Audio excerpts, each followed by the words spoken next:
자, 안녕하세요. 오늘 저희 131회 플래너 독서 경영 세미나의 책은 관찰의 힘이라는 책입니다. 이제 제가 지난 시간에는 직업의 지리학이라는 책으로 같이 진행을 했었는데, 요새 제가 보면서, 제가 책을 찾으면서 봤더니 뭔가 연구를 하고 좀 통찰력 있게 보려는 책에 제가 관심이 많나 봐요. 그래서 그런 책들을 여러분들과 같이 공유를 하게 되고, 이거 역시 제목의 힘이었었던 것 같아요. 그래서 관찰의 힘이 우리가 일상 속에서 정말 미래를 볼 수 있는 관찰의 힘을 우리가 어떻게 얻을 수 있을까? 그리고 이 저자는 어떻게 이야기를 하고 있을까라는 거에 질문을 가지고 이제 여러분들과 함께 관찰의 힘이라는 책에 대해서 같이 나누어 보려고 합니다. 자, 우선 이 저자 얀 칩체이스라는 사람이 있어요. 자, 제가 이미지를 여러 가지를 찾아봤는데 제일 좋은 이미지를 가지고 온 거예요. 제일 잘생긴 이미지예요. 근데 이 사람은 지금 어떻게 보면은 세계에서 가장 핫한 사람 중에 한 분인 것 같아요. 이제 프로그 디자인이라는 하나의 크리에이티브 디렉터. 우리나라에서 크리에이티브 디렉터라는 게 그 직업 자체가 사실 익숙하지가 않았었죠. 예전에 무한도전에도 했었고, 그랬던 이제 우종환 씨 같은 경우가 크리에이티브 디렉터라고 표현을 하고 활동을 했었는데, 안타까운 결과로 끝나긴 했지만, 어쨌든 지금 이 얀 칩체이스 같은 경우에는 실제 크리에이티브 디렉터로 어떤 역할을 하냐면, 전 세계를 돌아다니면서 사람들을 관찰하는 역할을 해요. 근데 그렇게 관찰을 하기 위해서 말 그대로 우리가 생각하는 정말 핫플레이스, 사람들의 동향을 알 수 있는 뉴욕에만 간다든지 파리에만 간다든지 이런 식으로 움직이는 게 아니라 정말 전 세계, 이라크도 가고 오지 아프리카도 가고 이러면서 모든 사람들의 삶을 돌아보게 됩니다. 근데 이 사람이 봤더니 지금 현재 일을 하기 전에 도쿄에서 굉장히 오랜 시간 연구원으로 활동을 했었어요. 그러다 보니까 많은 부분에 있어서 아시아 문화권에 있어서도 굉장히 이해를 잘 하고 있고, 그리고 실제 부인 역시도 그때 같이 일본의 부인과 함께 갔었기 때문에 그런 어떤 문화적인 측면에서도 되게 잘 알아보고 있더라고요. 그래서 그냥 단순하게 거기에 가서 사람들이 무엇에 관심이 있을까가 아니라 정말 속속들이 하나하나씩 돌아보면서 과연 사람들은 어떤 생각을 하고 있으며 평범한 일상 속에서 어떤 연구 결과를, 어떤 통찰력을 가져서 그 사람들을 관찰을 해야 되는지 나타내는 그런 저자가 지금 현재 얀 칩체이스라는 사람이에요. 근데 이 사람은 사실 지금 여기에서도 얘기를 하겠지만은 아무래도 디자인 회사의 대표다 보니까 많은 부분이 어떤 제품의 디자인을 어떻게 사람들에게 끌리게 만들 것인가, 사람들이 필요로 하는 어떤 숨어있는 니즈를 찾아서 그거에 대한 대응으로 할 것인가에 대해서도 많이 포인트를 주지만, 전체적으로 책을 보았을 때에는 디자인뿐만이 아니라 제품이나 브랜드, 하나의 이미지적인 측면에서도 우리가 분명히 배울 수 있을 만한 게 많아요. 그리고 또한 뿐만이 아니라 여러분들이 실제 프레젠테이션을 한다든지 아니면 문서를 작성한다든지 항상 기본이 뭐죠? 네. 청중을 분석하는 거죠. 제가 최근에 되게 재미있게 읽고 있는 책이 있는데 대통령의 글쓰기라는 책이에요. 말 그대로 김대중 대통령이랑 노무현 대통령의 글을 연설문 같은 거를 담당을 했었던 출판사인 강원국 씨가 이제 책을 쓴 대통령이 어떻게 글을 썼는지, 그리고 자신은 어떤 포인트로 글을 썼는지에 대해서 이렇게 나타낸 책인데, 거기에서도 항상 정말 아무리 지나치다고 해도 정말 지나침이 없는 부분이 바로 청중 분석이죠. 그래서 이 청중들에게 어떤 목적을 가지고 내가 글을 쓸 것이냐에 따라서 전체가 다 흐름이 달라지게 된다라는 거를 지속적으로 강조를 해요. 그만큼 사실 청중을 분석한다라는 거는 우리가 내가 아닌 상대방을 이해하려고, 상대방을 분석하려고 한다는 거는 그만큼 중요하다라는 거죠. 그래서 이 관찰을 어떻게 했는지, 왜 관찰을 해야 했는지, 또 여기에서 우리가 찾을 수 있는 또 하나의 히든 팁은 무엇인지 같이 보도록 하겠습니다. 자, 먼저 첫 번째 보게 될 거는 일상 속 숨은 질문 찾기예요. 어떤 건지 한번 보도록 할게요. 제가 예시를 몇 개 보여드리려고 합니다. 자, 여기 어떤 사람이 있었어요. 클라인이라는 사람인데, 이 사람이 까마귀가 계속 이제 쓰레기를 몰고 오는 거예요. 쓰레기를 계속 마당에다가 놔두다 보니까, 이 까마귀를 어떻게 해야 되지? 계속 쓰레기를 가지고 오니까 계속 고민을 하기 시작을 하죠. 이 까마귀를 우리나라 같은 경우에도 우리는 사실 닭줄기라고 이야기를 하죠. 근데 비둘기가 쓰레기를 몰고 오지는 않잖아요. 걔네 자체가 약간 지저분해서 그렇지. 근데 얘네 같은 경우에는 까마귀가 계속 쓰레기를 가져오기 때문에 이걸 어떻게 방법을 해결을 할 수 없을까라고 생각을 하다가 바로 만든 게 바로 까마귀 자판기라는 겁니다. 자, 까마귀 자판기. 라는 것 자체가 우리한테 익숙하지가 않아요. 이게 어떻게 된 거냐면은 까마귀들이 그 자판기에다가 쓰레기를 가지고 와서 넣으면은 땅콩이 하나씩 나오게 되는 거예요. 까마귀의 식량이. 마치 우리가 정말 자판기, 동전을 넣으면은 음료수가 나오는 그런 자판기인 것처럼 까마귀가 쓰레기를 넣으면은 깡통이 나올 수 있도록 그렇게 얘기를 해놓은 거예요. 자, 그럼 여기에서 의문이 생기기 시작을 하죠.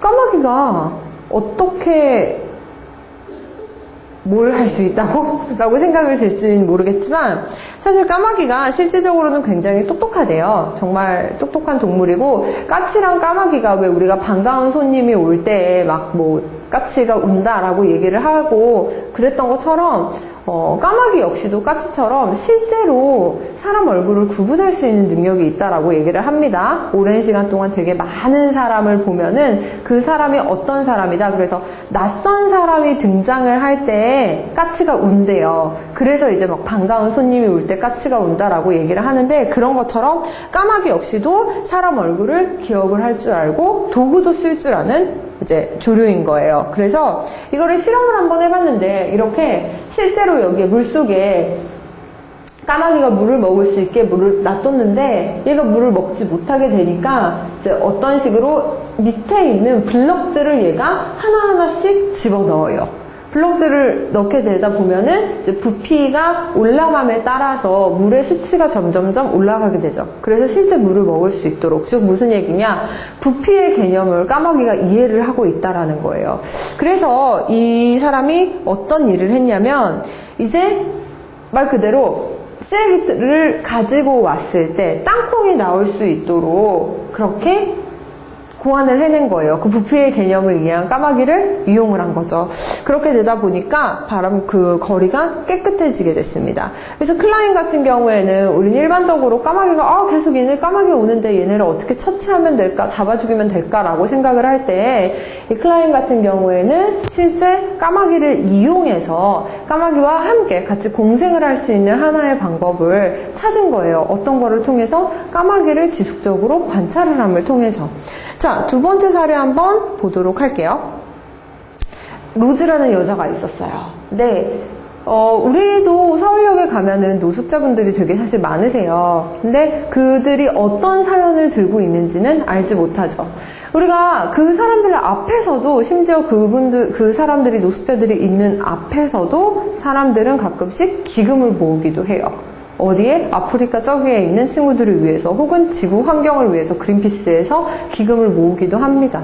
그런데 사람들의 공통적인 생각이 무엇이냐? 자, 내가 저 사람, 콕 집어서 저 사람을 도와주고 싶은데 실제로 내가 모금을 하고 어떤 기부를 했을 때 이게 저 사람에게 과연 도움이 되는 걸까? 내가 원하는 사람에게 기부를 했으면 좋겠다라고 생각을 한 거예요.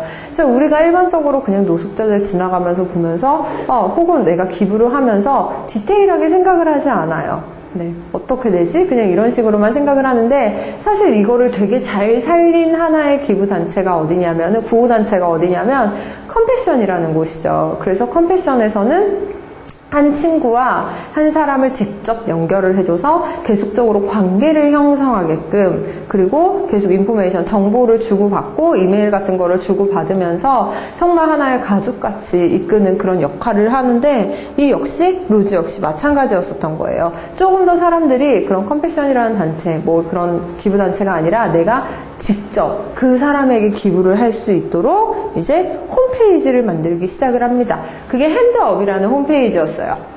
이 노숙자들을 사진을 하나하나를 찍고 이제 해당 사람에게 내가 기부하는 사이트예요. 이 사람의 스토리가 어떤 건지 내가 보고 판단을 할 수 있게 되는 거죠. 자, 예를 들어서는 지금 이 사람 같은 경우에는 내가 공공주택에 들어가고 싶다. 그런데 돈이 없다. 그러니까 나는 지금 이러이러한 이야기를 가지고 있다. 이 사람 같은 경우에는 내가 다시 일을 하기 위해서는 작업복과 도구가 필요한데 지금 작업복과 도구를 살 수 있는 돈이 없다. 그러니까 나를 도와달라. 혹은 이런 사람 같은 경우에는 아들이 죽었는데 아들의 장례 비용이 묻을 수 있는 그 돈이 필요합니다. 라고 각자의 사연을 올리기 시작을 해요. 그렇게 되다 보니까 우리가 일반적으로 만나던 그런 노숙자들 뿐만이 아니라 정말 어려움이 있는 사람들이 나의 스토리를 공유를 하고 그들의 목소리에 귀를 기울일 수 있게 되는 거죠. 그래서 똑같은 시스템이었음에도 불구하고 한 사람 한 사람 개인에다 포커스를 맞추는 그 힘을 여기에서 이용을 하게 됩니다. 그래서 각각의 다양한 이야기를 얻게 되고 실질적으로 이 사이트가 지금 굉장히 성장을 하고 있는 상황이라고 이야기를 해요. 자, 세 번째 같은 경우에는 이제 마지막 예시예요. 한 여자 두 분이 고민을 했어요. 자, 슈퍼마켓 창업자인데 생각을 열심히 하고 있습니다. 뭐를 하냐? 포장이, 일회용 포장이 너무 많이 나오는 거예요. 우리도 심지어 질소과자라고 얘기할 정도로 정말 포장이 너무 심각하잖아요. 그래서 이 사람이 이런 포장을 조금 우리가 줄일 수 없을까라는 생각을 하게 됩니다. 근데 사실 되게 놀라운 게 여러분 이렇게 외국 수입 과자점 같은 데 가보면은 포장이 우리보다 훨씬 알차죠. 훨씬 잘 해놨어요. 정말 타이트하게 꽉 채워서 해놨는데도 불구하고 이런 생각을 할 정도라면 진짜 우리나라는 어떤 건가 라는 생각을 좀 한번 하게 되는데, 어쨌든 일회용 포장이 너무 많이 나오니까 이거를 우리가 없앨 수 있는 방법이 없을까라고 생각을 해서 아예 생각을 뒤집어 버린 거예요.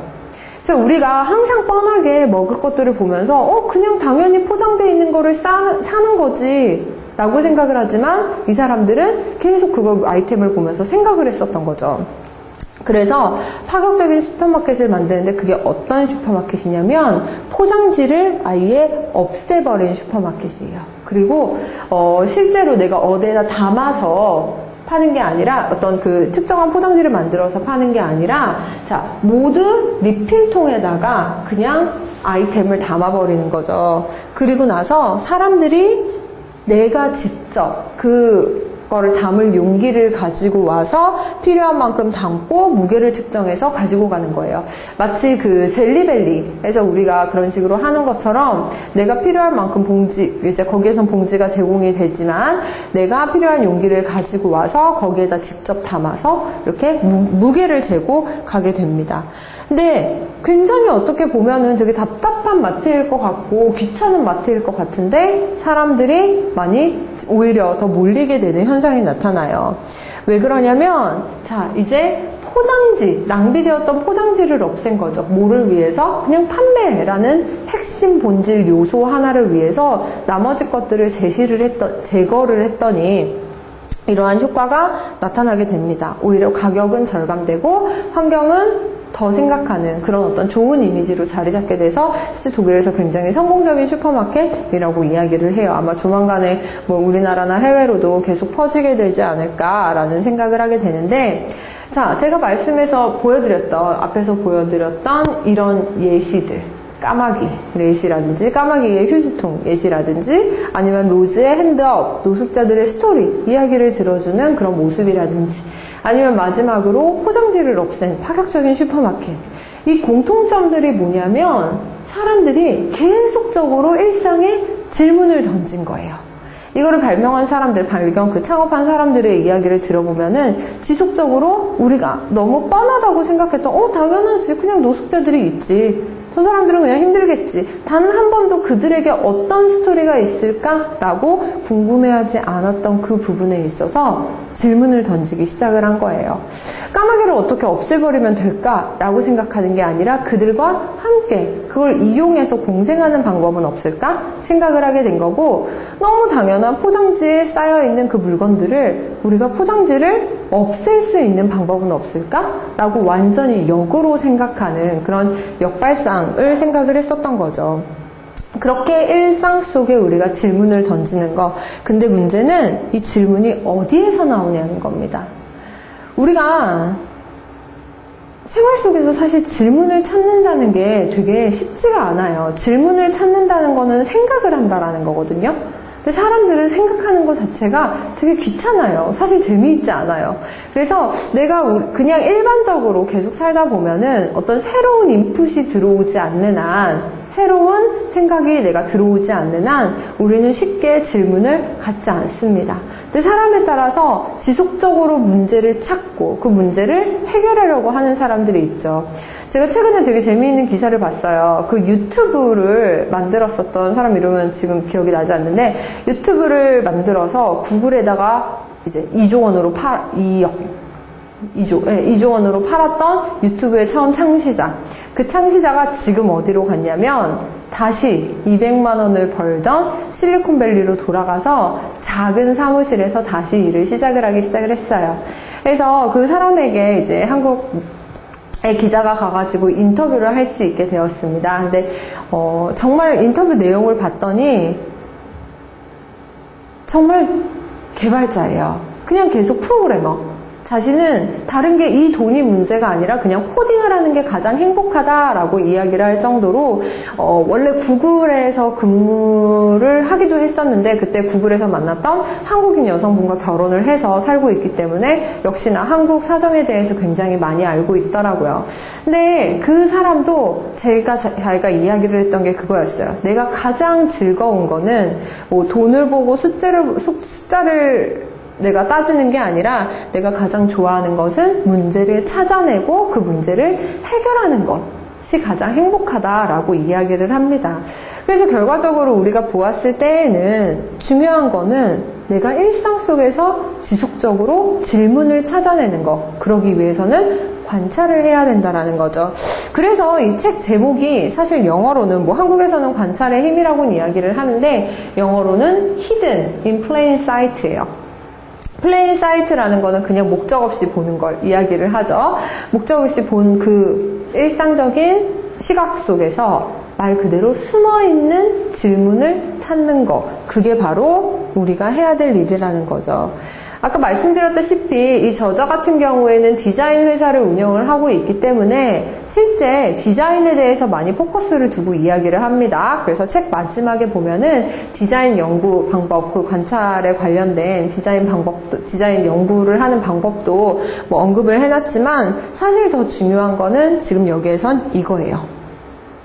제품이나 브랜드를 위해서 인간이 어떻게 근본적으로 행동을 하는지 그 통찰의 결과를 이야기를 하고 있습니다. 그래서 끊임없이 질문을 던지는 게 이거예요. 사람들은 어떤 것에 반응을 하는가? 그리고 당연하게 받아들이는 사소한 일들은 무엇일까?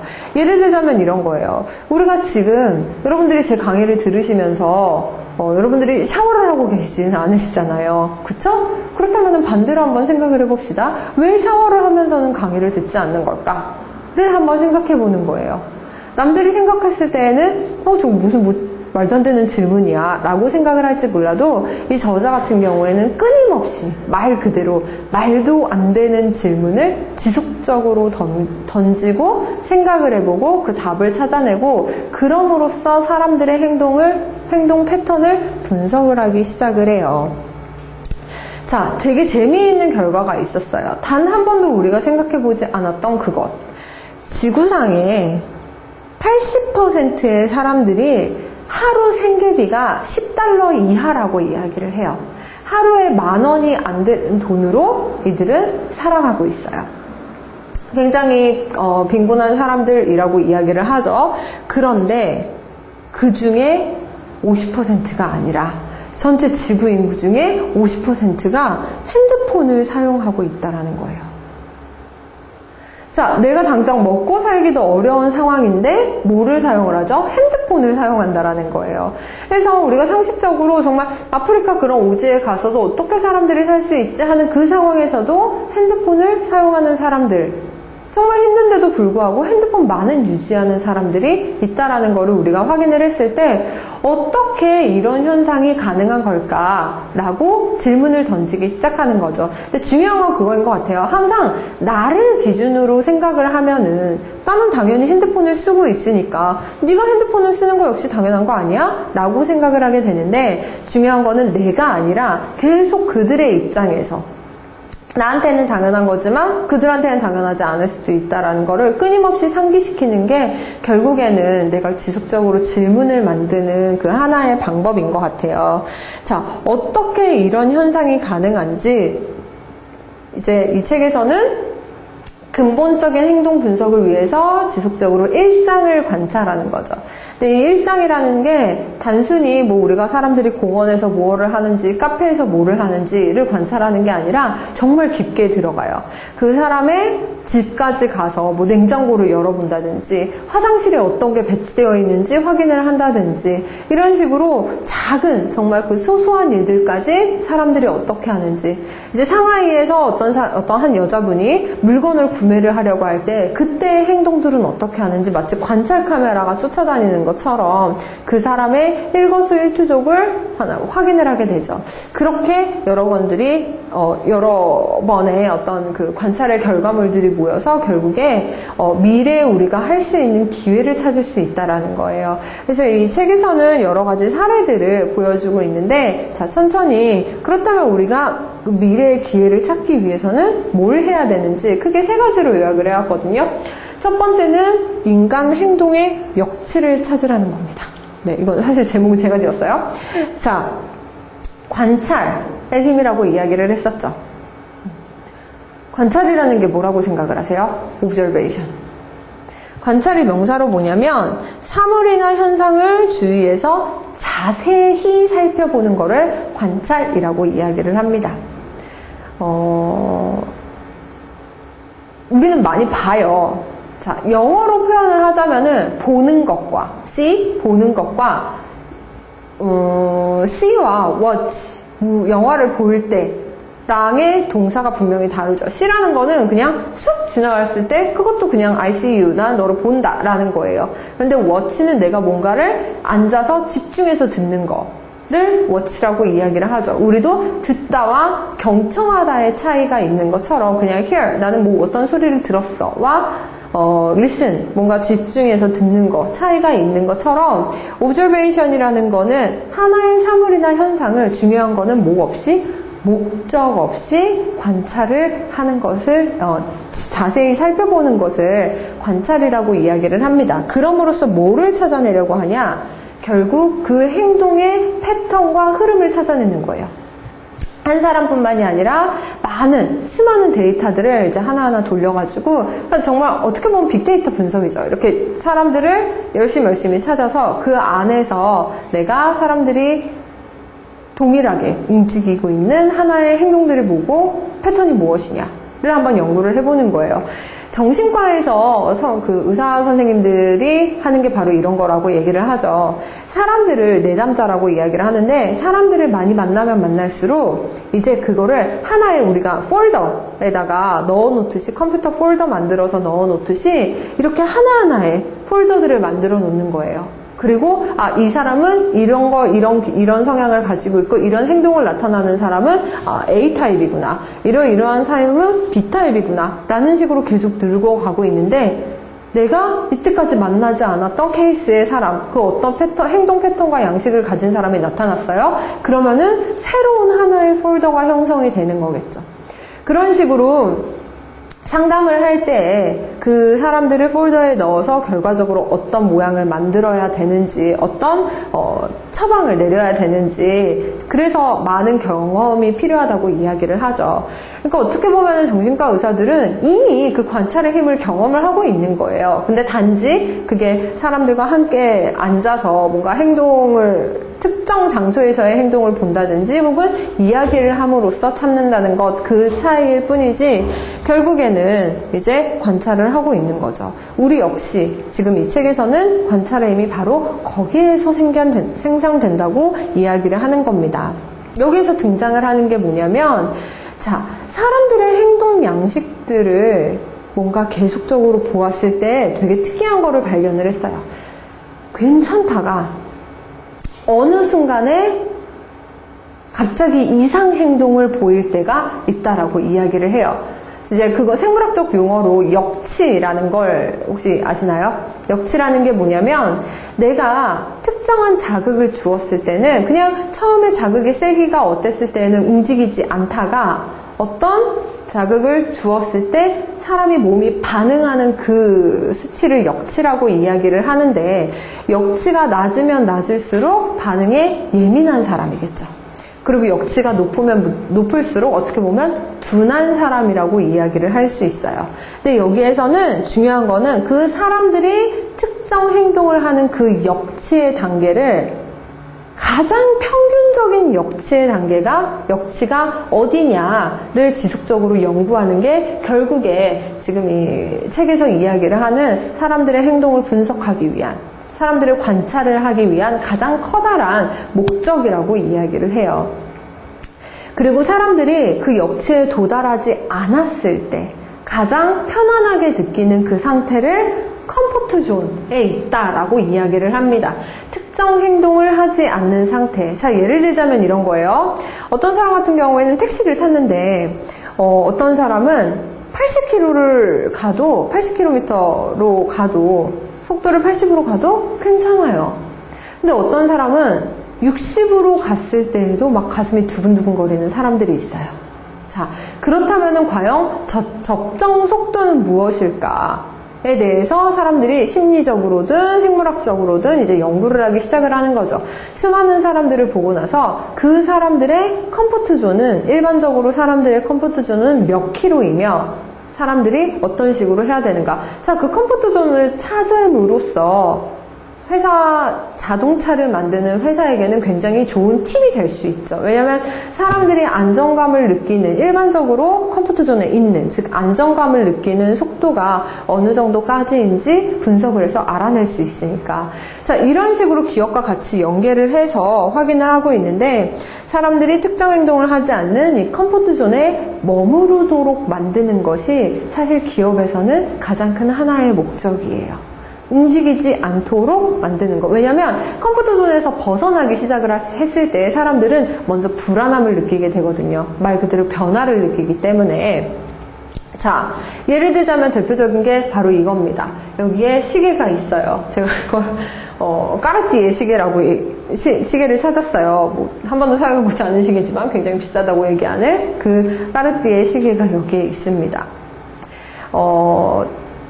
사람들이 어떤 반응을 보이는지, 어떤 사람들에게서 굉장히 불쾌한 냄새를 맡거나 혹은 잔혹한 영상을 보았을 때 사람들의 섬유 피질에서 나오는 호르몬이 있어요.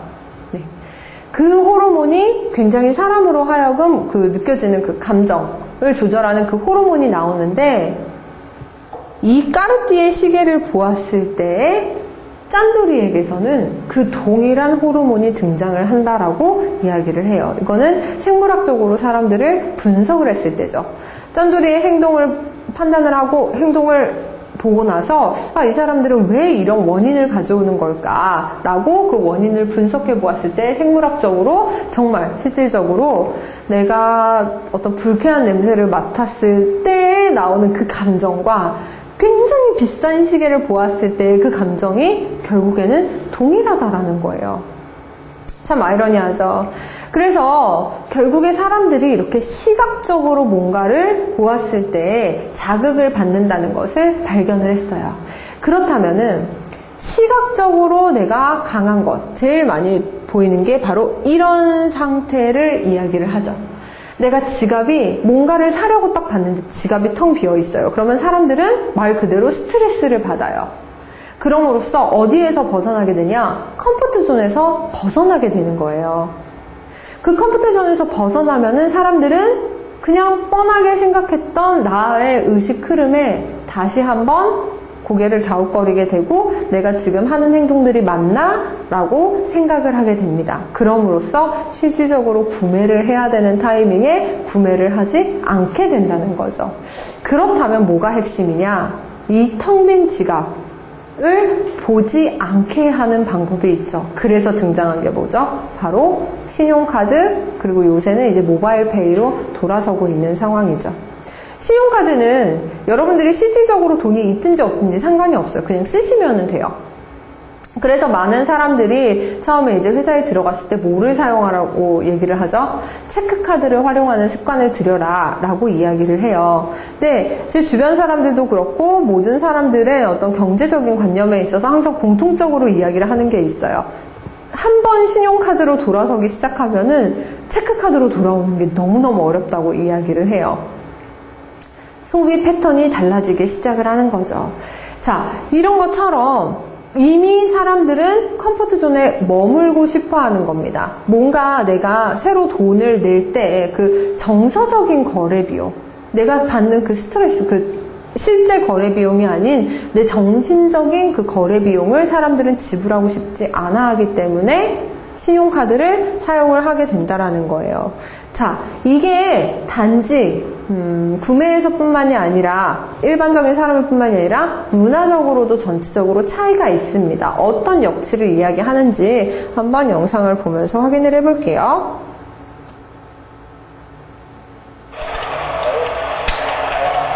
거리는 나라마다 민족마다 다릅니다.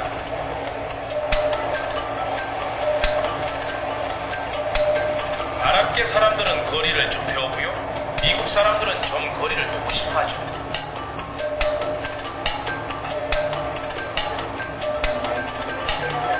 아랍계와 미국계의 거리도 다르고 아랍계와 유럽계의 거리도 다릅니다.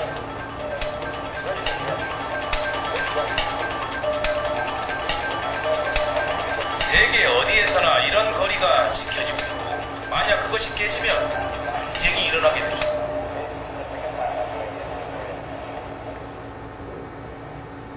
자, 굉장히 짧은 영상인데 여러분들이 보셨죠? 네.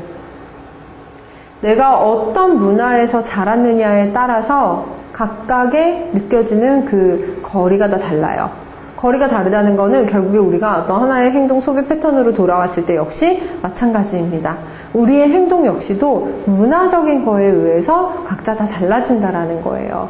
그래서 이런 어떤 문화를 경험을 하기 위해서 이 저자는 끊임없이 지속적으로 돌아다니면서 무엇을 관찰을 하냐? 결국에 사람들의 실제 행동 역치가 어디냐? 즉 어디까지가 컴포트 존에 머무는 것이고 어디까지가 컴포트 존을 벗어나서 사람들에게 어떤 불안감을 형성하게 되는 혹은 특정 행동을 하게 되는 것이냐라고 그 첫 번째 연구를 하라고 이야기를 합니다.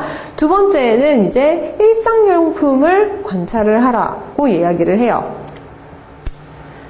자, 여기 책이 있어요. 이 책장인데 어떤 영화냐면 혹시 작업의 정석이라는 책, 그 영화 보셨는지 모르겠어요. 손예진이랑 송일국이랑 나오는 그런 영화였어요. 근데 이게 송일국의 집인데 되게 멋있어요. 막 펩시 자판기도 집에다가 놔두고, 자, 무엇보다 이쪽 한쪽 벽면에, 그리고 이쪽, 뒤쪽 벽면인가? 여기에 한쪽 벽면이 모두 책으로 다 쌓여 있어요. 그래서 손예진이 그거를 보면서, 아, 책 되게 많이 읽으시나 봐요. 그러면서 이렇게 딱 꺼내보는데, 빈각이에요. 네. 근데 사실 뭐 우리가 이 정도까지는 아니지만 집에다가 한 벽면에다가 책으로 가득 쌓아놓고 싶은 거는 우리의 하나의 로망이에요. 그쵸? 근데 그거는 과연 정말 내가 읽은 책들을 꽂아놓기 위함일까요? 아니면 우리 집에 오는 사람들을 위한 어떤 내 일종의 과시를 위한 하나의 소비를 이야기를 하는 걸까요? 그 질문은 여러분들에게 한번 직접 던져보시는 거죠. 그래서 봤더니 이런 일상용품들, 우리가 일반적으로 사용하고 있는 그런 일상용품들의 수요는 결국에 욕구에 의해서 결정이 된다라고 이야기를 합니다. 말 그대로 일상용품은 그냥 뻔한 용품들이에요. 그런데도 불구하고 어떻게 달라지냐? 먼저 첫 번째, 유행을 따라가고 싶은 욕구. 즉, 사람들이 이거를 샀으니까 나 역시도 가치 편승을 함으로써, 편승효과라고 이야기를 하죠. 가치 편승을 함으로써 나도 이 정도의 퀄리티를 가진 사람이야 라고 이야기를 하고 싶은 게 하나의 유행을 따라가고 싶은 욕구라면은, 두 번째는 남과 다르고 싶은 욕구예요. 이거는 내가 너보다 잘났어가 아니라 그냥 나는 남이랑 동일한 거 자체가 싫은 거죠. 그래서 나는 너랑 좀 다른 거를 가지고 있어 라고 얘기하는 그런 욕구가 있다면, 가장 사실 영향을 많이 미치는 거는 바로 세 번째 욕구, 과시적 소비의 욕구라고 이야기를 합니다. 앞에서 송일국이 책장을 이렇게 쌓아놨었던 것처럼 결국에는 우리는 뭐를 위해서 하냐? 과시적으로 보여지기 위해서 이야기를 한다라고 하죠. 결국에 안목의 정욕이라는 거예요. 우리가 일상용품을 못 사는 상황은 절대 없어요. 일반적으로는 다 동일한 거를 구매를 할 수 있지만, 그럼에도 불구하고 예를 들어서 나는 이 샴푸가 있고 저 샴푸가 있는데 여기에서 어떤 샴푸를 쓰느냐, 기능에 따라서도 달라지겠지만 어떤 샴푸를 쓰느냐가 하나의 나는 이 정도의 퀄리티의 사람이야 라는 거를 보여줄 수 있는 하나의 과시가 된다라는 거죠. 네.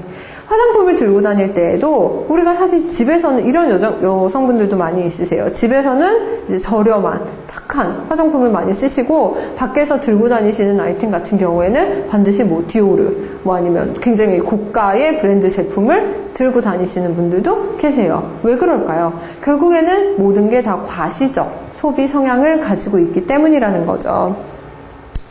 자, 여기에서 그래서 이 책에서 이야기를 하는 게 굉장히 재밌지만 가슴 아프지만 하지만 너무도 현실적인 이야기를 얘기를 해요.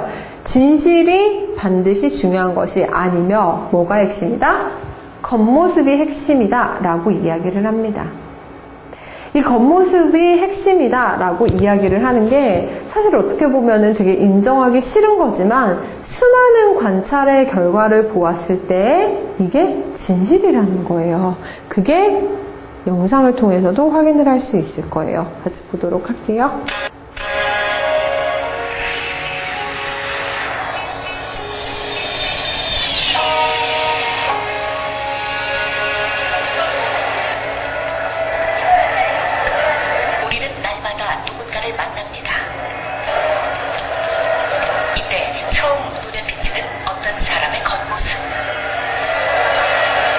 이것이 우리를 착각에 빠뜨릴지도 모릅니다.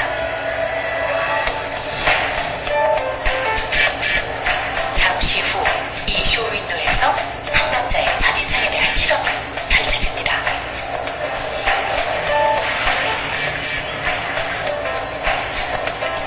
올해 33살 노총각, 유명 신문사 마케팅 디렉터 안항진 씨. 아직 애인이 없습니다. 이제 길을 가는 여성들이 쇼윈도에 선 항진 씨에 대해 솔직하게 말해줄 겁니다. 도와주겠어요? 저분을 한 10초 동안만 좀 이렇게 자주 살짝 있어요. 조금만 더 앞으로. 저분의 첫인상에 대해서 질문을 좀 드리고 있는데요. 저분의 직업이 뭐일 것 같으세요? 공장에서요. 기계 수리하시는 1년 수입은 총 어느 정도 받을 것 같으세요? 1200? 그 남자로서의 매력 지수를 갖다가 0부터 10까지 놓고 봤을 때 한 어느 정도 주실 수 있을 것 같으세요? 0부터 10이요? 네. 2점이요. 남자는 남자니까. 0부터 10까지 놓고 봤을 때 한 어느 정도 모니터로 심리학자와 함께 여성들의 반응을 보고 있는 항진 씨. 남자긴 남자니까 2점. 저분 딱 보시기에 옷차림이나 이런 거 보면서 보시기 저분 직업이 10점. 10점 그런 거 하실 것 같아요. 공직점이요? 네. 만족하게. 매력도를 갖다 저희들이 0부터 10까지 놓고 있거든요. 0점일 것 같아요. 장가를 지금까지 못 갔으면 빵점. 빵점. 이번엔 좀 다를까요? 몇 점 정도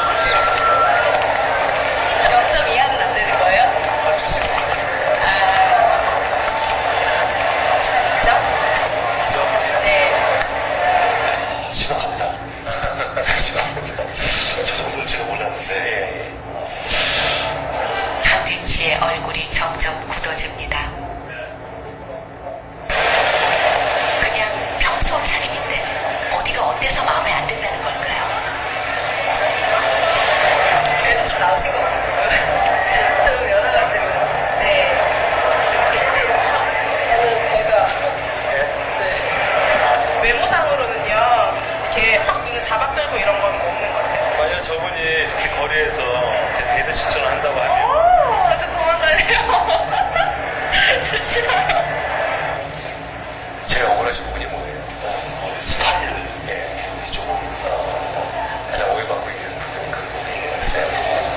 외모는 어차피 생긴 게 이렇게 나타나잖아요. 황진 씨에게는 평생 잊지 못할 괴로운 밤이군요.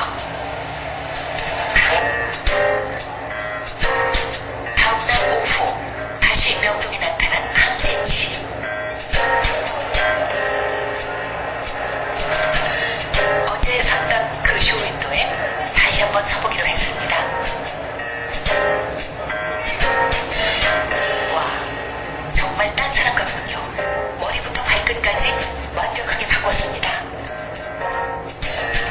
많은 여성들은 남성을 고를 때 뭘 가장 많이 보냐고 물어보면 대부분 이렇게 대답하죠. 성격을 많이 보게 되는 것 같아요. 성격이 괜찮은 사람. 성격, 이해심이 많고요. 저는 외모보다 성격을 더 많이 봐요.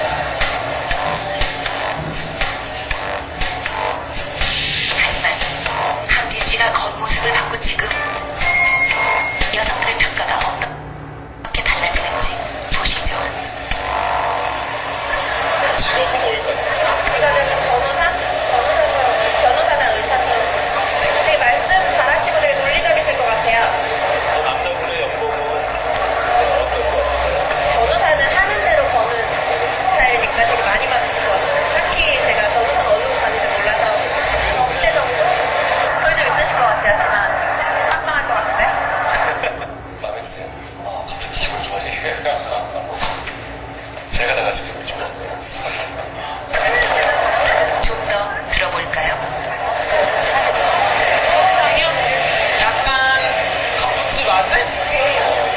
그런 느낌인데요?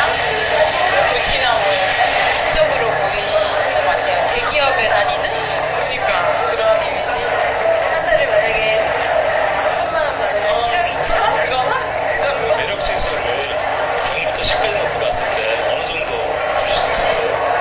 한 9.5? 9.5? 9.5? 10점 만점에 9.7? 10점? 10점? 네. 10점 만점에 10점? 오, 브라보.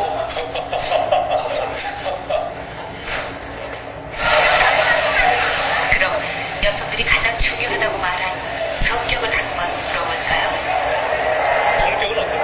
그냥 좀 활달하신 것 같아요. 명랑하시고 요즘 유쾌하신 것 같아요. 근데 자신감 있고 유머도 있고 되게 좀 자상해 보일 것 같은데 이게 1대1로 만나고 보면 네, 놀랍군요. 겉모습이 화려해지니까 성격까지도 좋게 봅니다. 만약에 저분이 처음 만났을 때 데이트 신청을 하신다고 하면 만나보실 의향 있으세요? 네.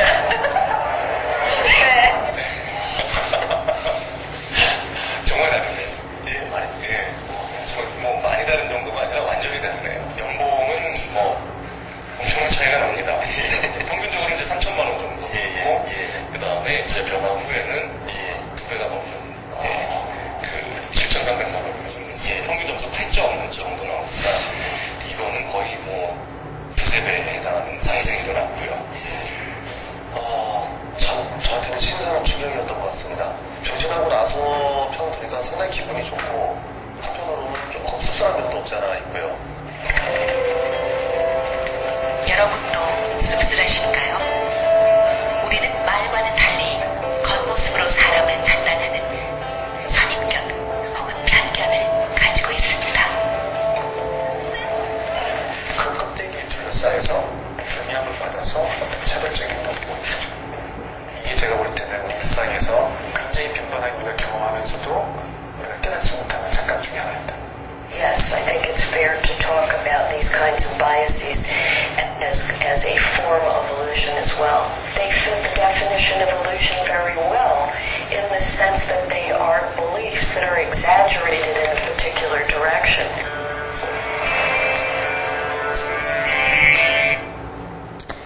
네, 여기를 보았을 때, 자, 방금 여러분들이 앞에서 영상을 보셨던 것처럼, 우리는 착각 속에서 되게 살고 있어요. 우리가 굉장히 현명하고 이성적인 판단을 내릴 것이다 라고 생각을 하지만 다들 여성분들이 공통적으로 이야기를 하죠. 성격이 중요해요. 그런데 외모가 받쳐주지 않으면 그 성격을 판단할 기회조차 잃어버린다는 게 현실이에요.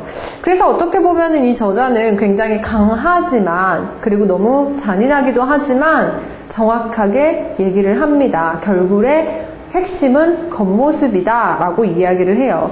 근데 단지 이거를 여러분들이 굉장히 이렇게 염세적으로 보면서 세상은 사람들이 겉모습만 보고 판단해 이런 식으로 생각을 할 게 아니라, 사실 중요한 거는 그런 우리가 겉모습을 보면서 판단을 하는, 즉 현황을 보고 판단하는 모습을 바탕으로 또 우리가 뭐를 할 수 있냐, 바로 여기에서 등장한 게 너찌 이론이죠. 너찌 이론 아시죠? 이렇게 사람들에게 선택을 설계하는, 말 그대로 사람들이 선택을 하도록 유도를 하는 그 방식, 그거를 바로 너찌라고 얘기를 하고, 다니엘 카너먼 교수가 그 행동 경제학을 분석을 함으로써 이제 노벨 경제학상을 심리학자가 2002년에 타게 된 케이스에 가장 기반이 된 그 이론이 바로 너찌에서 등장을 하게 되는데, 너찌에서도 이야기를 하는 것이 그겁니다. 굉장히 사람들이 작은 모습에 의해서 움직인다라는 거예요. 사람들이 전체적인 배경을 보고 판단하고 행동하는 것이 아니라 작은 현황을 보고 사람들이 움직인다라는 거. 그렇다면은 문제는 내가 배경을 어떻게 깔아줌으로써 현황을 어떻게 드러내게 할 것이냐가 결국에는 핵심이라는 거죠. 즉 겉모습이 핵심이라는 게 결국에는 맞다라는 겁니다. 자, 또 하나 우리가 재밌는 영화를 하나 참고로 할 수 있는데, Catch Me If You Can 이라는 영화가 있었어요. 기억을 하실지 모르겠어요. 레오나르도 디카프리오가 주인공이었었던 영화입니다. 여기에서 보면은 레오나르도 디카프리오가 이게 실화를 다룬 영화죠. 아비그네일이라는 그 남자, 아비그네일 주니어라는 그 남자가 지속적으로 신분을 바꿔요. 먼저 첫 번째에는 학교에 처음 등장을 해요. 그러면서 학생들이 다 앉아있으니까 얘가 무슨 역할을 하냐? 선생님인 척을 하는 거예요. 선생님인 척을 하면서 이번에 새로 온 선생님이다 라고 얘기를 해서 심지어 몇 주 동안 학생을 가르치기까지 하죠. 그리고 나서 이 학생이 이 디카프리오가 뭐를 하게 되냐면 돈을 빌리려고, 자기가 일을 하기 위해서 돈을 빌리려고 은행에 가는데 아무도 자기를 맞이해주질 않는 거예요. 그렇게 되다 보니까 뭐를 어떻게 했냐, 내가 돈을 빌리기 위해서 뭐를 해야 될까 여러 가지를 생각했는데 은행에서 나오는 길에 굉장히 재미있는 장면을 봐요. 비행기 한 기장이 차에서 내립니다. 사실 기장인지도 몰라요. 차에서 비행기 기장이 내리고 그 뒤에 스튜어디스들이 이렇게 쫓아가요. 그러면서 은행에 가는데 은행에서 바로 VIP석으로 모시게 되죠. 그래서 이 사람이 뭘 하느냐, 이제 자, 여기에서 보는 항공사 기장의 옷을 내가 구하게 돼요. 그리고 자신이 기장이라고 이야기를 하지 않습니다. 하지만 단지 옷을 입고 은행에 가요. 기장의 옷을 입었다는 거, 그 이유 하나만으로 지금 이 사람은 결국에 실제 돈을 빌릴 수 있게 돼요. 그리고 나서 비행기도 막 공짜로 타게 되는 거예요. 아, 내가 비행기 견습을 하기 위해서 여기에 왔다. 그러면서 비행기를 공짜로 타서 조종석 앞에 앉아서 막 같이 이동을 하게 되고, 그리고 나서 또 한 번 신분을 세탁을 하게 되죠. 어떤 걸로? 부잣집 아들로. 이거는 뭐 어떻게 하냐? 그냥 좋은 차를 끌고 다니는 거예요. 당연히 사람들이 생각할 때 좋은 차를 끌고 다니니까 이 사람은 부잣집 아들이겠지라고 겉모습을 보고 판단을 하게 되죠. 그리고 또 한 번 신분을 세탁을 합니다. 뭐로? 의사로. 말도 안 되죠. 의사인데 어떻게 할 수 있어? 그 응급실 의사로 들어가는 거예요. 그래서 막 사람들이 막 바쁜 상황, 사실 응급실 의사라는 게 많은 사람들이 기피하는 상황이고, 또 사람들이랑 생활 패턴이 완전히 다르다 보니까 밤에 일을 하고 낮에 쉬는 그런 역할이잖아요. 그런 그 직분을 맡고 있는데, 그래서 응급실에 있으면서 그 아래 대표 의사 아래 수많은 인턴들과 레지들이 있잖아요. 와서 물어보는 거예요. 아, 지금 이러이러한 상황인데 이런 환자가 들어왔어요. 그러면 의사 가운을 입고 있는 이 아비메일이 얘기를 하죠. 그럼 그 상황에서 어떻게 해야 될 것 같나? 아, 이럴 때는 이런 식으로 어떻게 처리를 해야 될 것 같습니다. 그게 바로 정답이야. 가서 처리하도록 해. 라는 식으로, 이런 식으로 병원에서 계속 활동을 하게 돼요. 그리고 나서 최종적으로 단 게 뭐냐면 변호사가 돼요. 근데 사실 그 변호사는 속인 게 아니에요. 자기 스스로가 직접 공부를 해서 처음으로 된 게 바로 변호사입니다. 근데 그럼에도 불구하고 이제 그 위조 지폐를 사용을 해서 화폐를 위조를 했다는 이유로 이제 결국에는 그 톰 행크스 역할로 나오는 경찰에게 잡혀서 감옥에 들어가게 돼요. 그런데 그 톰 행크스가 얘기를 하게 되죠. 너만큼 화폐에 뛰어난 그런 어떤 위조에 뛰어난 사람이 없으니 이걸로 우리가 같이 사업을 해보자. 그리고 국가를 위해서 그 일을 한번 써보자 라고 얘기를 함으로써 실제로 지금 굉장히 잘 나가는 미국 거대 갑부 중에 하나예요. 네, 컨설팅 회사 차려가지고 실제로 굉장히 잘 나가고 있어요. 여기에서 질문을 던지는 건 바로 이거죠. 여러분, 과연 이 디카프리오가 사람들을 속인 걸까요? 혹은 사람들이 속은 걸까요? 주체가 뭔지를 한번 여러분 생각을 해볼게요. 디카프리오는 실질적으로 이 영화에서도 보시겠지만 내가 의사예요. 내가 기장이에요. 나는 부잣집 아들이에요. 라고 절대 입으로 이야기를 하지 않습니다. 뭐를 하죠? 그냥 의사 가운을 입었을 뿐이에요.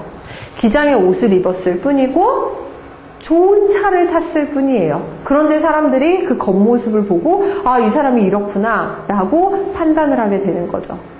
그래서 이 책에서는 이제 지금 지속적으로 이야기를 하는 그것 중에 하나가 바로 일상용품들. 자, 지금 같은 경우에는 겉으로 드러나는 하나의 신분을 나타내는 상황이에요. 물론 지금 시대면은 사실 어려울 거예요. 지금 아이디 카드도 있고 여러 가지 이제 뭐 신분 도용이라든지 그런 부분에 있어서 굉장히 중요해진 상황이지만 그때 당시에는 가능했어요. 그 당시. 그래서 여러분들이 포인트를 둬야 되는 건 그렇다면은 한번 주변 사람들의 일상용품들을 한번 확인을 해보시는 거는 어떨까? 에서부터 여러분들이 시작을 했으면 좋겠어요. 과연 이 사람들은, 내 주변 사람들은 어떤 일반 용품들을 쓰고 있으며 이 일상용품 속에서 내가 캐치할 수 있는 행동 패턴을 분석할 수 있는 거는 뭘까를 한번 생각을 해보시기를 바랍니다. 자, 네 번째는 이제 시간의 흐름에 대해서 이야기를 하려고 해요. 자, 지금 제가 가지고 온 게 뭐냐면 2015년에 그 애플사에서 자신들이 내놓으려고 하는 그런 아이템들, 즉 신제품들을 제가 지금 가지고 왔어요. 아이폰 워치를 내놓으려고 한다고 얘기를 하고 그 다음에 어떤 그 레티나 TV라든지 여러 가지 그 기기들을 활용을 할 거라고 이야기를 합니다. 신제품은 계속적으로 등장을 해요. 즉 무슨 말이냐, 시대는 계속적으로 바뀌게 되어 있고 사람들의 니즈 역시도 그만큼 달라진다는 거예요. 근데 문제는 신제품이 딱 나오자마자 사람들이 이게 나왔네, 이거 내 거, 내가 써야지 라고 받아들이는 게 절대 아니죠. 항상 단계가 있다고 합니다. 첫 번째는 인식의 단계예요. 우리 아이폰 6가 나왔을 때를 한번 생각해 볼게요. 아이폰 6가 나왔을 때 이런 아이폰 6가 나왔어 라고 그냥 단지 생각을 하는 단계가 있다면 그 이후에는 관심을 갖기 시작을 하는 거죠. 아이폰 6에 대한 기사를 찾아보기도 하고 기능, 성능들을 확인을 해보기도 하고 그 관심이 넘어서면은 이제 평가를 내리기 시작을 해요. 물건을 사용하고 나서의 평가가 아니라 만약에 내가 이 물건을 사용했을 때 어떻게 되는 걸까 라고 내 스스로 머릿속으로 나에게 적용, 어플라이를 해보고 판단을 하게 되는 거를 평가의 단계라고 이야기를 합니다. 그리고 나서는 시행을 하죠. 무슨 얘기냐? 아이폰을 직접 사용을 해보는 거예요. 예를 들어서 자신이 그 친구가 아이폰을 사용을 하고 있으면, 아이폰 6를 사용하고 있으면 이거 어때? 내가 한번 지금 인터페이스를 찾아보고 한번 만져보고 그러는 거. 그리고 나서 일어나는 게 바로 수용이죠. 아이폰을 구매하게 되는 패턴. 그래서 그 아이폰을 내 거로 만드는 그 상황까지, 이게 바로 신제품의 수용의 순서라고 이야기를 해요. 근데 문제는 이 신제품을 수용하는 순서, 그 속도가 각각의 사람들마다 다 다르다는 거예요. 그렇다면은 이 속도에 따라서 우리가 뭐를 할 수 있냐? 사람들을 구분을 하고 시장을 세그멘테이션을 할 수 있게 되는 거죠. 세분화를 할 수 있게 되는 거예요. 자, 먼저 이노베이터, 혁신 수용자라고, 수용자도 수용하는 사람이 있고, 신제품이 나왔을 때 수용하는 사람들이 있고, 수용을 하지 않는 비수용자들이 있겠죠. 먼저 수용자들을 보았을 때 첫 번째, 혁신 수용자들이 있습니다. 이 혁신 수용자들은 어떤 사람들이냐면은 실질적으로 아이템을 만든 사람들이에요. 말 그대로 가장 먼저 수용하는 것도 아니고 아이템을 생각하고 만들어낸 사람들 혹은 그 만들어낸 사람들의 가장 최측근이기 때문에 이 사람이 아예 지구상에 없었던 새로운 아이템이 태어났구나 라는 거를 아는 단계, 그거를 혁신 수용자라고 얘기를 한다면 그 다음에 우리가 이야기하는 얼리 어답터들이 나옵니다. 초기 수용자들이죠. 이제 이 사람들 같은 경우에는 내가 어떤 새로운 아이템이 나왔을 때 빨리 구매를 하고 싶은 사람들이에요. 사실 이거를 되게 잘 이용을 한 게 뭐냐면 아이폰에서는 여러분 아시죠? 아이폰을 구매하기 위해서 사람들이 밤새도록 줄을 서서 기다려요. 정말 아이러니한 그런 까칠한 마케팅을 가졌는데도 불구하고 사람들은 아이폰을 너무너무 사랑하고 충성도가 높아요. 얼리 어답터들이 사랑하는 아이템 중에 하나가 아이폰이기 때문이죠. 자, 그런 초기 수용자들이 있으면 이 수용자들이 아이템을 가지고 이거 괜찮다 하나하나의 평이 나오기 시작을 할 때 조금 빨리 움직이는 다수가 있고 더 많은 대중들이 가졌을 때 조금 더 늦게 움직이는 대중들이 있습니다. 그리고 그 아이템이, 그 신제품이 더 이상 신제품이 아니고 그냥 하나의 제품을 뛰어넘어서 이제 다른 새로운 버전의 아이템이 태어나려고 할 때에 그때서야 수용하는 사람들도 있어요. 어쨌든 중요한 거는 사람들의 수용의 단계, 그 수용의 시간에 따라서 이렇게 사람들을 세분화할 수 있다라는 거죠. 자, 반대로 결국에도 끝까지 수용을 하지 않는 사람들이 있습니다. 첫 번째는 이제 거부자라고 이야기를 해요. 그리고 두 번째는 이제 저항자들인데 이 두 개의 큰 차이점이 뭐냐면 거부자들은 그냥 신제품을 내가 뭐 필요로 하지도 않고 특별한 감정 자체가 없는 상태를 이야기를 합니다. 그래서 너 왜 이거 안 써? 그러면은 그냥 지금 쓰는 게 있잖아 라고 얘기를 하는 사람들이 있다면 저항자들은 어떤 사람들이냐면 완전히 실제로 반대를 하는 사람들이에요. 너 왜 아이폰 안 써? 나 애플 싫어 라고 이야기를 하는 사람들, 내 어떤 그 신념과 한국인이면은 삼성 거를 써야지 뭐 LG 거를 써야지 라고 이야기를 하듯이 약간 내 신념과 완전히 상충이 되기 때문에 이 아이템 자체를 수용을 하지 않겠다라고 하는 사람들을 저항자들이라고 이야기를 합니다. 자, 이렇듯이 여러분들이 보았을 때 실질적으로 우리가 하나의 소비자라고 이야기를 하는 것이 아니라 그들의 행동 패턴, 구매의 그 습성들을 우리가 분석을 함으로써 뭐를 확인을 할 수 있죠? 실제 더 디테일하게 시장을 세분화할 수 있게 되는 거예요. 자, 이러한 역할들이 바로 이제 그 관찰에서 나타난다는 거죠. 사람들은 신제품은 지속적으로 출시가 되고 있고요. 사람들은 나에게 더 잘 맞는 아이템을 지속적으로 찾아서 갈 것입니다. 근데 그때 나는 과연 어떤 사람들을 타겟으로 어떤 수용자들에게 가장 길게 머물 수 있는 아이템을 만들 것이며 그 사람들이 어떠한 파급력을 지녔는지 그거를 여러분들이 관찰로 분석을 할 수 있다면 그만큼 아이템을 만드는 데 커다란 힘이 될 수 있겠죠. 마찬가지예요. 소지품이 변하기 시작을 했습니다. 물어봤어요. 우리 가방 속에 항상 들어있는 아이템들이 무엇이냐? 라고 봤더니 크게는 항상 세 가지였어요. 첫 번째는 돈, 두 번째는 열쇠, 그리고 세 번째는 핸드폰. 여러분들의 지금 가방 속에도 돈, 열쇠, 핸드폰은 항상 들어있었을 거예요. 그런데 이게 디지털화가 됨에 따라서 조금씩 달라지기 시작을 합니다. 돈이 신용카드로, 열쇠는 카드키로 대신을 하게 되죠. 아직 핸드폰을 대신하는 제품은 나오지 않았어요. 그런데 지금 저는 뭐 여러 가지 방법들이 있지만 사실 뭐 구글에서 만드는 안경 같은 게 이런 휴대폰의 대체품이 될 수 있지 않을까라는 생각이 들기도 해요. 그래서 그런 식으로 지금 현재 내가 사용하고 있는 아이템을 끊임없이 뒤집어 설 수 있는 그런 아이템들이 개발이 되고 있는 상황이고, 과연 그 어떤 생경함, 낯설음을 뛰어넘어서 사람들이 그럼에도 불구하고 아이템을 수용할 수 있게 하는 그 힘을 어디에서 찾아내야 되는지 그 책에서는 이제 관찰에 기반을 두고 있다라는 거죠. 자, 우리가 다섯 번째로는 이제 브랜드 파워에 대해서 보려고 합니다. 자, 여러분들이 태국에 놀러를 갔어요. 길거리 음식 드셔보신 적 있으세요?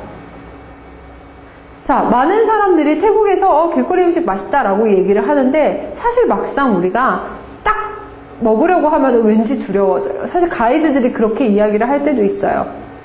먹지 말라고. 그 사람들은 이미 내성이 생겼는데 한국인들 같은 경우에는 그게 없기 때문에 위험할 수도 있다 라고 얘기를 하는 사람들도 있어요. 그런데 같은 태국에서 만들어졌지만 우리 스타벅스는 아무렇지도 않게 들어가요. 심지어 태국 같은 데에서 스타벅스가 있으면 되게 반가워요. 뭔가 내가 믿는 구석을 찾은 것 같아요. 그게 왜 그럴까요? 바로 이게 브랜드의 힘이라는 거죠. 이 부분에 대해서 어떤 단어로 이야기를 하냐? 바로 신뢰 생태계라는 단어로 표현을 합니다.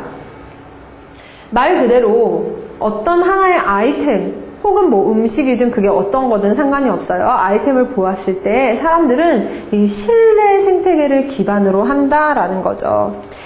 그 제품을 어떻게 신뢰성을 쌓느냐는 그 제품 판단의 기준은 한 6가지로 나뉘어진다고 이야기를 해요. 이것도 여기에서 이제 구분을 한 거겠지만 첫 번째는 바로 진품성이라고 얘기를 합니다. 생각의 동의 여부인데 이게 무슨 얘기냐면 내가 커피라고 생각을 했으면 커피가 나오는 거.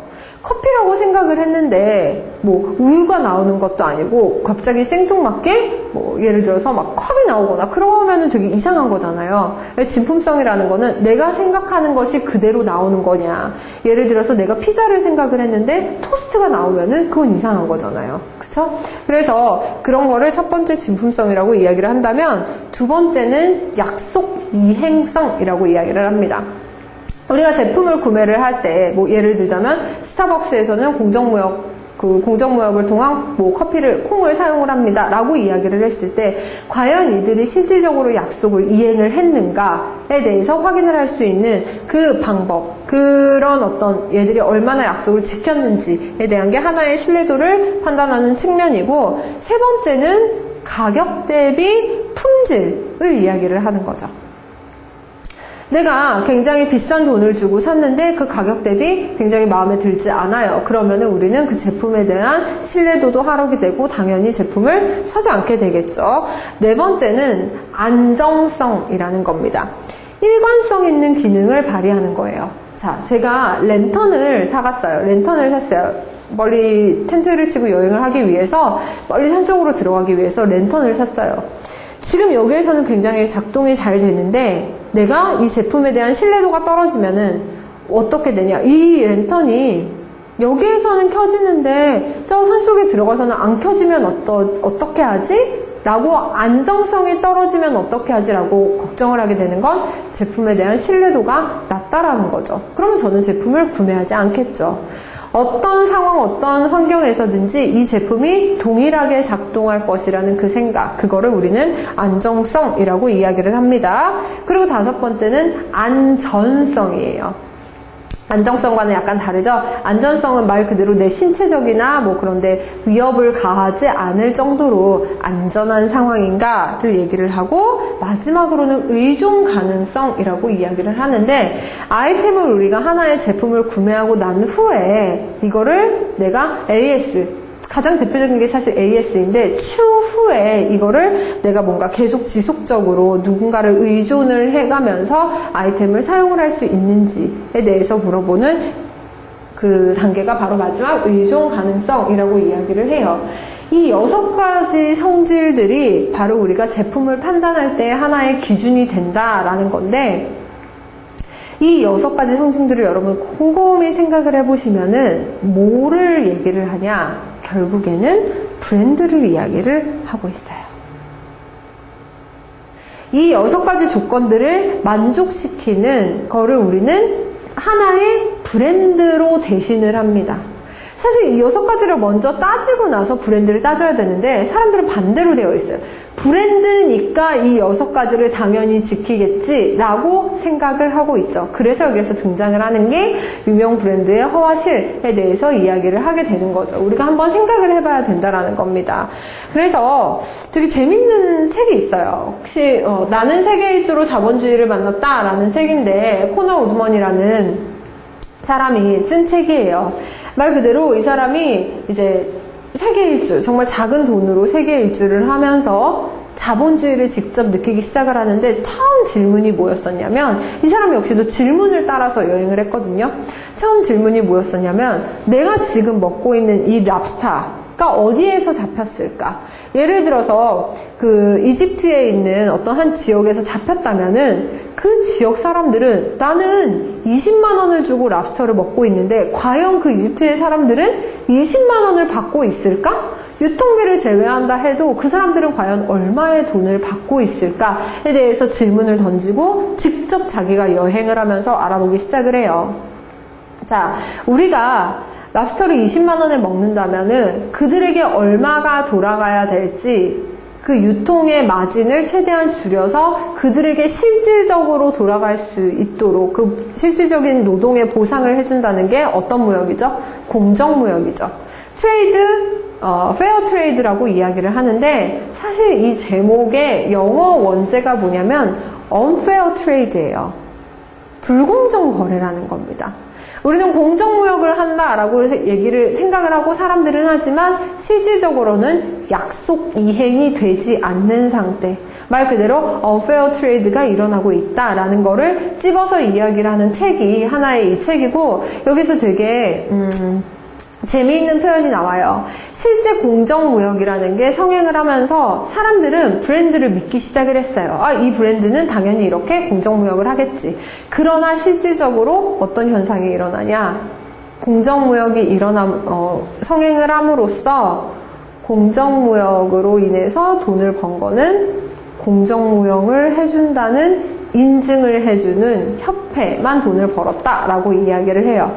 실제 업체가 공정무역을 하는지 안 하는지는 사람들이 포인트를 주지 않아요. 아까 얘기했듯이 눈에 보이는 현상.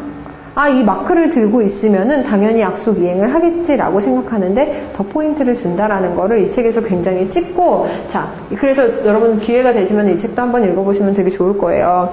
관찰의 힘에서 역시 브랜드라는 것 자체가 과연 우리가 아까 얘기했었던 그 6가지의 모든 판단 기준을 가지고 있을까? 그래서 결국에는 브랜드라는 거는 긍정적인 고정관념을 만들어낸다라고 저는 얘기를 하거든요. 말 그대로 그냥 당연히 이 브랜드면은 이거일 거야 라고 나도 모르는데 긍정적인 고정관념, 긍정적인 편견을 만들어낸다라는 거죠. 그래서 이거를 이용해서 물건 자체보다 브랜드명이 훨씬 더 중요한 시장도 존재를 합니다. 그걸 우리는 뭐라고 이야기를 하죠? 이런 거죠. 짝퉁 시장. 네. 이런 데에서는 실제 아이템은 중요하지 않아요. 네, 실제 브랜드가 훨씬 더 중요하기 때문에 뭐 나이키 짝퉁을 판다든지 뭐 루이비통 짝퉁을 판다든지 실제 사람들이 이 제품의 질, 퀄리티보다는 브랜드에다가 훨씬 더 포인트를 주게 되는 그런 현상들도 지금 나타나고 있고 그 현상들이 결국에는 브랜드에서 나타나는 거다라는 거를 관찰을 통해서 연구를 하게 되는 거죠. 자, 이러한 것들을 보았을 때 결과적으로 책에서는 이런 질문을 던지게 돼요. 우리 스스로도 질문을 던지게 되는 건데 최적의 디자인과 최적의 제품을 만들기 위해서 우리는 노력을 해야 돼요. 결국에는 우리의 목적은 그거죠. 그런데 그 최적이라는 게 누구에게 최적이며 무엇의 최적인가를 한번 생각을 해보라는 겁니다. 그래서 일반 대기업에서는 여기에서 이제 굉장히 유명 대기업들의 오만과 편견이라고 콕 집어서 이야기를 하는데 일반 대기업에서 굉장히 많이 실수하는 게 뭐냐면 빈곤층의 사람들은 아이템을 선택할 수 있는 권리조차 박탈시킬 때가 굉장히 많대요. 하지만 가장 까칠한 소비층 그리고 가장 잡으면은 정확한 소비층이 바로 그 최빈곤층이라고 이야기를 합니다. 작은 소비에서 한정된 자원에서 내가 아이템을 구매를 해야 된다면 얼마나 내가 신경을 써서 아이템을 소비를 하겠어요 라고 이야기를 하면서 과연 우리가 정말 진심으로 고려해야 되는 그 청중 타겟은 그 소비층은 무엇일까? 그 최적을 한번 고민을 해보자 라고 이야기를 하게 됩니다. 제가 사실 이 책을 읽으면서 결과적으로 얘기를 하는 거는 이거였어요. 저의 메시지는 이거였어요. 끊임없이 Why를 던져야 되는구나 라는 거를 찾게 되었습니다. 우리가 너무 뻔하다고 생각하는 거에서 항상 Why를 던지는 거. 사실 우리는 왜? 라는 질문을 던지는 것 자체가 익숙하지가 않아요. 많이 안 해요. 그래서 여러분 지난 시간에 직업의 지리학에 대해서 이야기를 하면서도 제가 말씀드렸는데 미국에서 디자인을 하고 나서 디자인을 어디에서 조립을 하죠? 폭스콘, 중국에 있는 폭스콘에서 조립을 하죠. 근데 미국의 어떤 한 사업자가 이렇게 이야기를 했습니다. 사람들은 중국이 싸다고만 생각을 한다. 그러나 중국은 정말이지 빠르다라고 이야기를 했어요.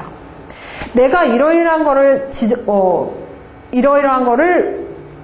적용을 해 라고 위에서 이야기를 했을 때 사람들이 끊임없이 내가 왜 해야 되는데 라는 질문을 던지기보다는 네 라고 얘기를 하고 수능을 하고 빨리빨리 움직이는 게 그런 게 중국의 모습이라고 얘기를 해요. 그래서 저는 그거를 문화적으로 굉장히 많이 해석을 했었어요.